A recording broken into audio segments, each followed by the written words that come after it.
Hi guys, Jesselyn here from Integrative Functional Wellness. Sorry I've been away. I've been kind of busy dealing with homeschooling my kids, but now I'm back, so I have some cool new videos for you. Okay, we're going to talk about the foot and the importance of the foot. It's really important for you biomechanically because your foot is the foundation for your whole body.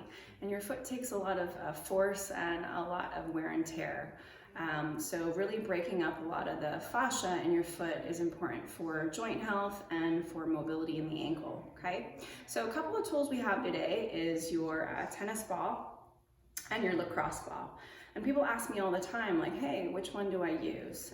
Always go softer with any kind of self-myofascial release tools, and then you earn the right to go harder with the density, okay? You want to tap into that parasympathetic nervous system, as we talked about, so really it's about going into that rest and digest mode, not your like fight and flight mode, okay? So definitely if you have never done this, don't use a lacrosse ball to start, always use a tennis ball. A couple of pointers with the tennis ball is that it gets softer, right? So brand new tennis balls, they're harder, but then tennis balls that are used can be a little bit softer. So maybe you want to get a slightly used tennis ball to start, and then buy a newer tennis ball, take it out of the can, and you'll realize how much denser it is or how much harder it is, okay? I just want to show you a couple things with the anatomy of the foot. So my hand is like your foot, right? A lot of the anatomy is very much similar, okay? So we're gonna start with following certain lines of your fascia, okay? Your big toe, right, which is towards that arch, going down towards the arch and towards the heel. Your middle toe, which is the middle metatarsal or your third metatarsal, going towards the middle of the foot or the midline all the way down to the heel. And then your pinky toe metatarsal, going all the way towards the outside of the foot and towards the heel. Whether you supinate or pronate, which means you walk towards your arches or you walk towards the outside of your foot, that's where you're gonna have a lot of the pain, okay? So let's start with the big toe metatarsal and work our way down it, and then middle metatarsal or the third metatarsal, and then the fifth metatarsal, okay? Pick which area of the foot you want to work with, whether it's your right foot or your left foot, doesn't matter. And a lot of times people negate your opposite side because they have so much pain going towards their right foot, they just keep working out their right foot. But in actuality, your left foot actually has more tension, a lot more adhesions in that foot because it's overcompensating for the dysfunction of your pain foot or your problem foot. Does that make sense? Okay, so let's get to it. I'm going to stand on the mat right here and imagine this is your floor or your yoga mat. And if you have balance issues, definitely hold on to something. I'm going to hold on to the tower. Whether you're holding on to the chair or the wall, because I don't want you guys to fall, okay? You want to have a nice staggered stance, and I'm going to work on my left foot, okay? We're going to put it on the ball, the large metatarsal, which is your big toe side. And we're going to slowly just hold that point right on that meaty area or that joint right there, okay? And you can feel it once you're on it. And I'm in a staggered stance lunge so I don't fall. So I'm putting a little bit of a bend in my front leg, and my back leg is the one that has the support of my weight.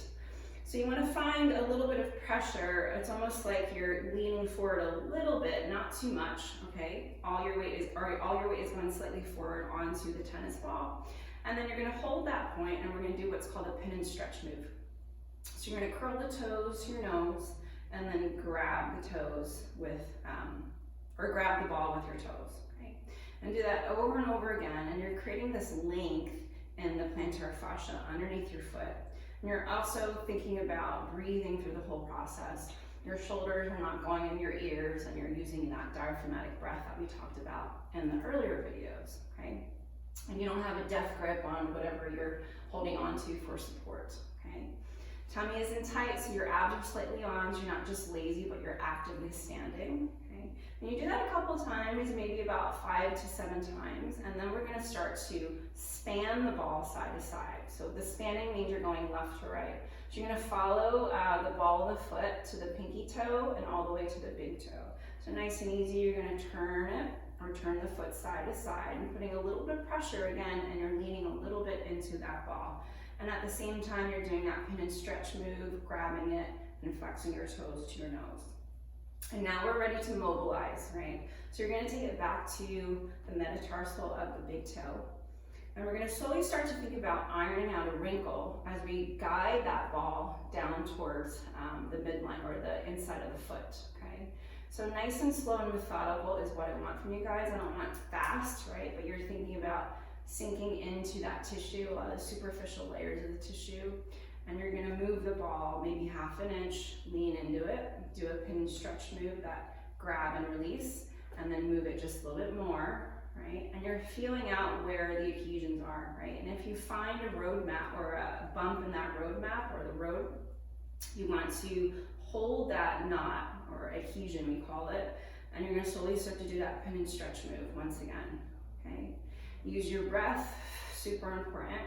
And people ask me all the time, like, oh, I feel sick, I feel nauseous, I feel like I'm gonna throw up. Totally common.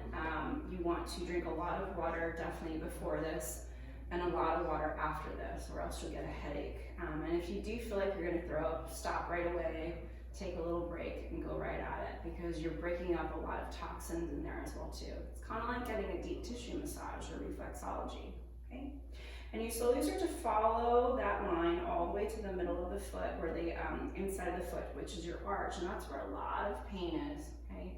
So hold a point, different points in that arch, and just do that nice pin and stretch as you grab it and release it, grab it and release it, and even kind of span it 1/2 inch to the left, 1/2 inch to the right, okay?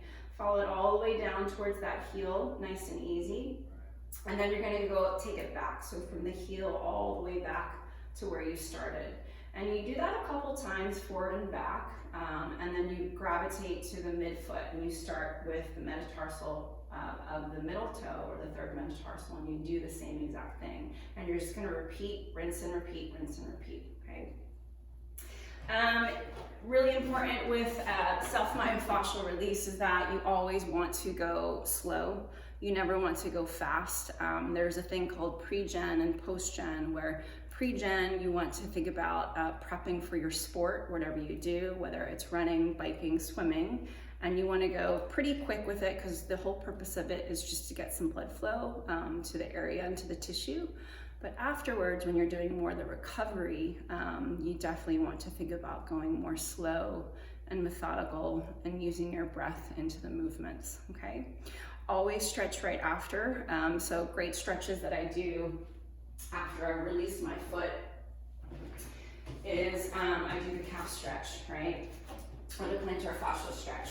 So you take that foot back, get that heel down, make sure all 10 toes are facing the direction you're facing. And all you're gonna do is come up on the ball of the foot and then slowly roll that foot down towards that heel, okay? So you're articulating through that plantar fascia, coming out of that high toe, then exhaling, you slowly press that heel down, okay?